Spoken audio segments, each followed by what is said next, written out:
Case of 22-239. Margaret Bruno, is it Lucia? This is who you're calling right here, Your Honor. Yeah. Just so we're clear, I'm representing the, authorized representative for the legal fiction. And I cannot cross the bar if you're... Ah, yes, the star of our show. She has arrived. But don't let her polite face fool you. She's got some theories and conspiracies. If you... I can't cross the bar, you know that. It's all No, about I can hear you. jurisdiction. Can you hear me okay? I can, yeah. All right. It's not as sophisticated as my hearing aids, but I can hear you this time. All right. All right, I just want to be clear that when I was here for the arraignment, first off, I never had a first appearance. Within 24 hours, I was incarcerated for 13 days without a first appearance. Bond was set. And that's true because you wouldn't sign the documents at the jail. Until you sign documents at the jail, you don't Where is that written, that you have to sign anything? Because I couldn't find it. It just simply says within 24 hours, I would go before a judge. I had Well, some, I had You felony weren't properly charges. booked, so that's the way that was, but I'm not going to argue with the point, but go ahead. Okay, well, I just want to get it on the record that I am here on a special appearance, and I'm just the authorized representative for this birth certificate. It has been federally authenticated, if you want to take a look at it. It's been certified by the state and federally authenticated. I am the owner of this SQQV. Do you understand what that means? Not a clue. Really? Okay.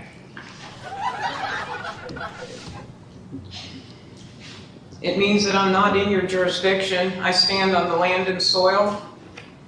I'm under the public law, Okay. and I have a right to pass through service. All right, so I take it you're representing yourself today? No, I am presenting myself. Okay. So you're not going to enter a plea today or work out negotiations or anything? I'm not making any plea whatsoever. I have not consented to contract with this court in any way. Okay. I'm an American state national. I'm not a sovereign citizen. That was a hate crime under which I was arrested, and the arresting officer has since quit his job with the Jasper Police Department. All right, well, say if we can, I have a file here that I have one prepared for both the prosecutor and for you, Judge, if you'd like to take a look and go along with me on what I'd like to bring before the court. My goal is that this case get dismissed with prejudice before I walk out today. well, that's not going to happen, but we'll take a look at those files. Okay? They're the same, one for each of you. We'll take them under review for you. Give me Okay. one. Give Miss Tiffany one, she can take back and look it over. All right, well, here's what we're going to do today. I'll look this over for you. I'll look Okay, this over. this file is not completed. Let me explain. All the highlighted areas, I met with the clerk of court, Greg Godwin, and the areas that were in yellow here, I expected that he would be able to provide the information for me to complete these documents. I am not able to mail them until I can get them completed. He suggested that I talk with, is it John Durham, or who is it, Durant? Am I getting that correct, Tabitha? That's Mr. Durrett, the state attorney. Durrett, okay. He suggested I should talk with him as far as getting this information completed. He said he wasn't able to complete the information, otherwise I can hire somebody to get this information for me. So if this case is not going to be submitted, with the first letter in here is a fair notice and warning letter. And it speaks to what the issues are here. First off, it was a false arrest because I do have a right to travel. No, and then also there is no contract. The application for a driver's license does not tell anybody that you are trading a God-given right for a privilege. Have a constitutional right to travel. That's true. You don't have a constitutional right to drive a car with no driver's license. So people come in with this half-cocked, cockamamie, jabberwocky idea that they're their own country and They don't need a driver's license or a proper plate to drive. There is no victim in this crime because I have a right to face an accuser, and there's nobody here that was harmed. Deprivation of due process, Your Honor, you denied me a first appearance, and I have not heard the charges because I am hard of hearing. I brought that to the attention of the court at the arraignment, and your comment was simply, I'm talking as loud as I can. Well, that doesn't do any good for somebody who has a disability, and you have a responsibility to me under the Americans with Disabilities Act. And so I have issues with that. So up until, I still haven't really heard the charges. You know, when it started out, I was slammed with 7 felony charges. Had a violation of my Fourth Amendment rights because they did a search and seizure of my vehicle. They tossed my car completely. He claimed he found the phone in my car. He didn't. He took it out of my hand after shoving my arm. That was assault and battery. And then when I got into the police vehicle, my keys were in my pocket. He took them out of my pocket. All right, that again is assault and battery, and also could be considered rape. Prosecutor Travis Munden did not act for 8 days. He allowed me to sit in jail for 8 days with felony charges hanging over my head, of which you put a $38,000 bond on me without my participation. Again, that was a violation or deprivation of due process. The felony charges were bogus. I'm an international notarial witness for the United States of America, unincorporated. I had those, the driver's license on my phone and birth certificates because I do remote notarization for people. I had a right to have that. I had it by permission of the people that sent it to me. The prosecutor, Dana Brady Giddens, she failed to act for 6 days. On July 1st, Travis transferred it from the felony side over to misdemeanors. She sat on it for 6 days. I sat in jail for 13 days, not even knowing what was going on. And it wasn't until after I got out of jail and I called her, and while I was on the phone, she goes, "Oh, here it is." She asked me what my name was, and she goes, "Oh, here it is," and she opened it while I was on the phone. So Travis sat on it for 7 days. Whatever happened to due process? Don't they have a responsibility to act timely? Because I know I do. All right? I was kidnapped. I was kidnapped and taken to a prisoner of war camp. I had no choice in this, and I'm an American. I'm an American state citizen. I stand above this court. I stand above this for-profit corporation. First time that I saw you, sir, was 44 days after my arrest. And again, my Americans with Disabilities Act rights were violated in that you made no accommodation at all for my not being able to hear you. So as far as I know, I never did put in a plea. I have not pled in any way whatsoever. I have not consented. I have signed absolutely nothing. I signed no citations. And I have had communication with Tabitha and Dana. We have been writing back and forth on our 72 rule of response, and I can't get answers out of them. They keep telling, I ask for documentation, and all I get is no documents responsive, no documents responsive, over and over again. I ask her for her oath of office on Florida letterhead, nothing. I get a scrap of paper. I ask her for a signed contract on my side, I get a citation that's not signed. The citation wasn't even signed by the arresting officer, it's by somebody else, and it has comments in it that says I said something, and I would appreciate eye contact, sir. I don't appreciate being ignored by the court. So anyway, I didn't sign anything. I have not contracted with this court. I haven't contracted at all. And why? Because I don't need to. I'm not under these statutes, rules, regulations, codes, ordinances, mandates, and all the rest. I tried to explain that to the public defender here that you assigned to talk to me. And basically everything out of his mouth came out right out of this hate crime document called Law Enforcement Guide to Sovereign Citizens. I'm not a Moor. I'm not a Waukesha nation. I'm an American state citizen. Okay. To call somebody a sovereign citizen is slander. To put it in writing is libel. Sovereign is a king, somebody who is governing, self-governing. Citizen is somebody who works for another.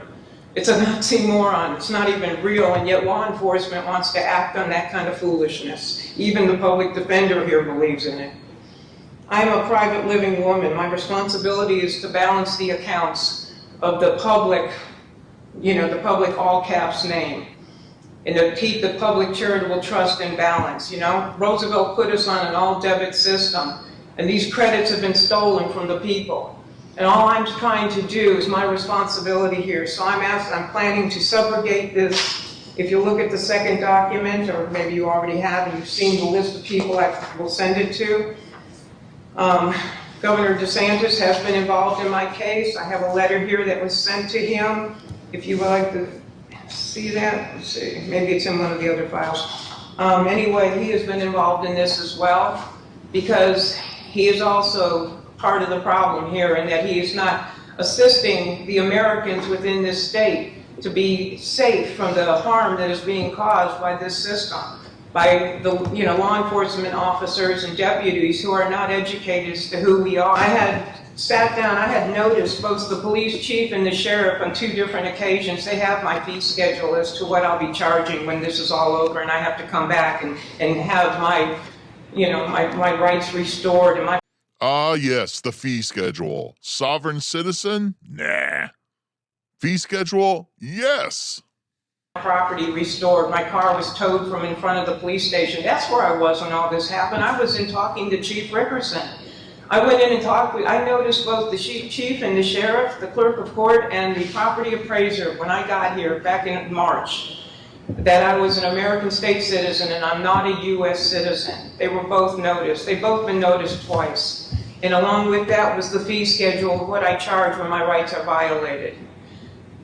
I was talking with the police chief for the 4th time. We have sat down and had 4 conversations on how we educate the officers to know the difference so people are not harmed on the side of the road. I wasn't even on the side of the road. I was parked in front of the police station when all this went down. I wasn't even in my car. This officer got in my face back in April, and he stood there. I was meeting with the police chief, Chief Rickerson. At that time, he was an interim police chief. And this officer barged into our discussion and got in my face and started spitting on me with his saliva. He was like this close to me, yelling at me, telling me, I'm a police officer for 25 years, and I've dealt with plenty of people like you. And he went on and on and on, okay? No, he hasn't dealt with anybody like me, because I know my rights. And I've studied this. Why? Because you could not get through the 2020 election and not know that there's something seriously wrong with this country. And I have seen this coming for many, many years. I studied it with my husband. My husband passed back in 2010. In July of 2016, I read an article that the Pope had relinquished our Social Security accounts to the U.S. Treasury, and I knew something had changed, something was up, and I went looking. Huh? And when I went looking, I found at least 20 organizations trying to help people come out of slavery, come out of this U.S. citizen slavery. You're a slave to the British Crown, which is the administrative arm, to the Pope, which is the financial arm, and to Washington, D.C., the District of Columbia, which is the military arm of the one world. I don't go with that, because I serve a king. I serve the Almighty King. That is who I am. I am a child of the King. I'm not a U.S. citizen. I'm a child of the King, and I have rights that were given to me, sovereign rights given to me by my Creator. And I live by the Bible. I don't live by any kind of religion, sir. I read the Bible cover to cover, and I do what it says. And when it says that there are 2 commandments in the New Testament that Jesus, or Yeshua, I prefer to call him by his Hebrew name, the 2 commandments, to love God above all things and to love your neighbor as yourself, I live by that. But that's a summary of the 10 commandments that are in the Old Testament, Exodus 20. And the first 5 commandments are how you love your Creator. And the second 5 commandments is how you love your neighbor. And I live by that, sir. And this officer had to break several of those commandments to put me into this system. He had to lie, and he had to steal my property. And if this is the system that this government or this for-profit corporation is trying to force on the people, then you guys should all be ashamed of yourself. I am asking, I'm not asking, I am demanding. See, a sovereign does not motion the court. A sovereign demands. I am demanding that this case be dismissed with prejudice, because I'm going down for the count. I'll take whatever punishment you give me. And I think my 13 days in jail without signing anything, just for comfort, should give you an idea of the fact that I finish what I start. I went into that jail, Your Honor. I was quite a surprise. I wasn't prepared for it. If it hadn't been that I took a couple in who were homeless, I probably would have ended up going home to a dead dog in a house full of crap. But that gentleman, the people that I took in who were homeless, called my girlfriend and said she didn't come home last night. Well, my girlfriend knew that I was on my way to the post office in Live Oak, and she knew I was going to stop by and talk to the sheriff. So first call she made was to the Suwannee County Jail. Second call was to the Hamilton County Jail, and she found me. I was sitting in jail. I've never been in trouble with the law before. Do you know what it's like for a 73-year-old woman to have to stand there and take her underwear off and stand in front of somebody else? That was so humiliating. You want to talk about rights? Let's just talk about basic humanity here. Okay. And I was given an orange jumpsuit. I don't look good in orange at all. I have to bring some humor so I can stop crying. I wore that jumpsuit in my underwear for 13 straight days. Because I wouldn't sign your paperwork, because I would not come in contract with this corporation, this for-profit corporation. You're not a government, let's be honest. Because I wouldn't come in contract with you, I suffered extremely. I was 3 days in a row, I asked for a sweatshirt. I was freezing. You got a swamp cooler in that jail. It's loud and it's cold. And every guard was wearing a jacket, and every inmate had a sweatshirt except for me. 3 days I asked for a sweatshirt. On the 4th day, when I asked, the guard said, "You don't sign out paperwork, you don't get nothing." Yeah, that's real sweet. There's a camera right above the toilet. Yeah, that's real sweet. You're sleeping on a steel bed. When I went and signed their paperwork, they gave me a mattress where the fabric was touching fabric. I have a 9-inch spread, thumb to little finger, and I can tell you that the padding of that mattress lay within a lump, 12 inches by 30 inches. The very first day in holding, I had a bruise on my tailbone from sitting on a steel bed. You know, I'm used to a mattress, and I have a memory foam topper on top of it. I like it sweet. I went without drinking water for 13 days. I drink on average almost a gallon a day. My dog and I consume a gallon a day. You get coffee in the morning, you get Kool-Aid for lunch and dinner, and you get absolutely no water. And the only water coming out of the faucet in the bathroom is hot water. Okay, this is inhumane. I was tortured for my faith. Why would I say that? Because according to Revelation 18:4, it says, "Come out of her, my people. I am one of his people." And that Revelation 18 is all about Babylon. And yes, I did the paperwork to come out of this Babylonian system. Matthew 6:24 says, "I can't serve two masters." Well, who gets the taxes? Who gets the first tithe? The government grabs it right out of your paycheck. You don't have a choice. Steals it right from God. We don't get to give God our first fruits. I don't know what your faith is, but that's my faith. I serve the mighty Creator.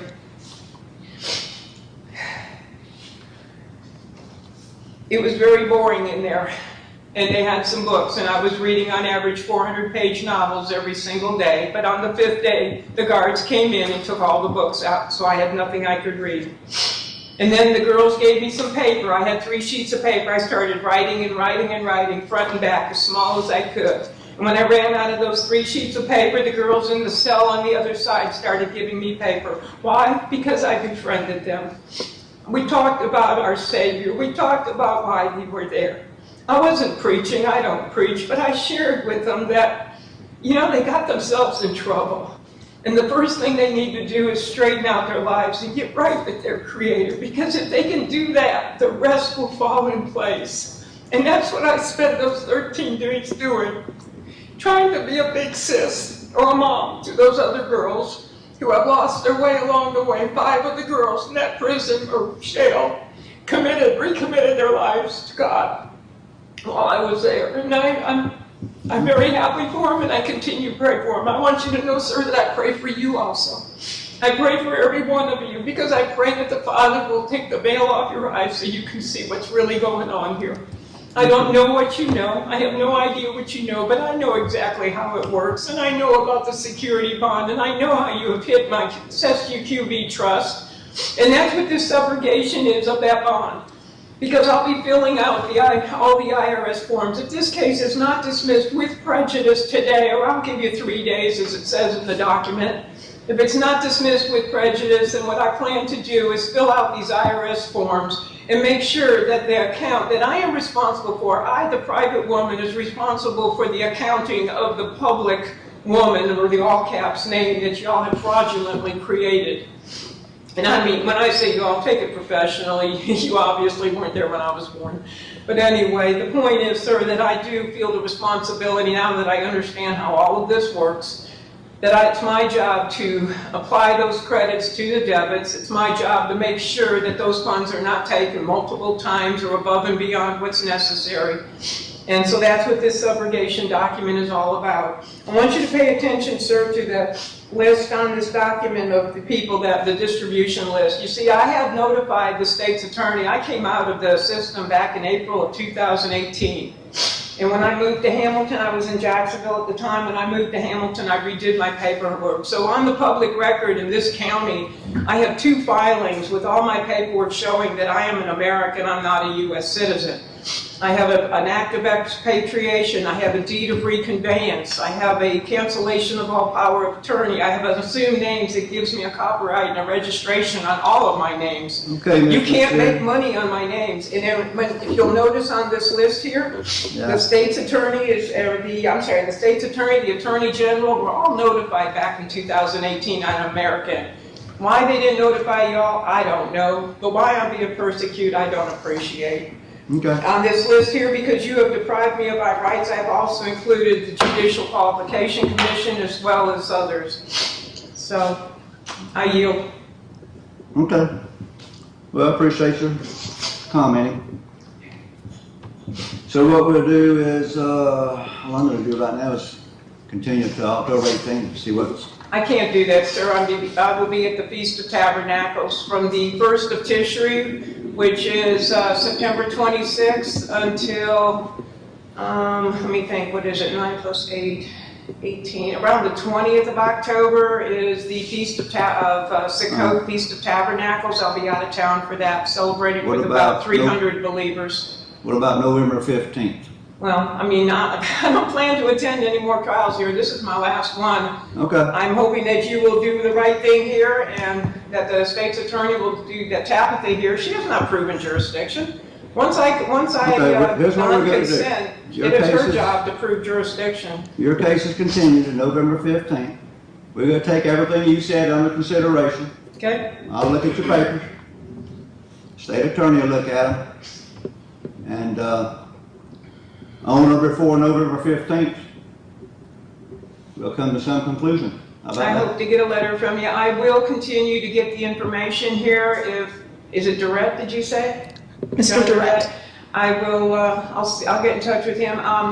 Greg was telling me, and I know Greg personally, Greg was telling me that all he does is provide you with a court case number. Somebody is creating a security on this. That's who I need to talk to. So if you know or you can find out those highlighted areas in these documents, as soon as I can get that information and fill it in, then the formal documents will be sent. I hope to hear from you before that, Tabitha.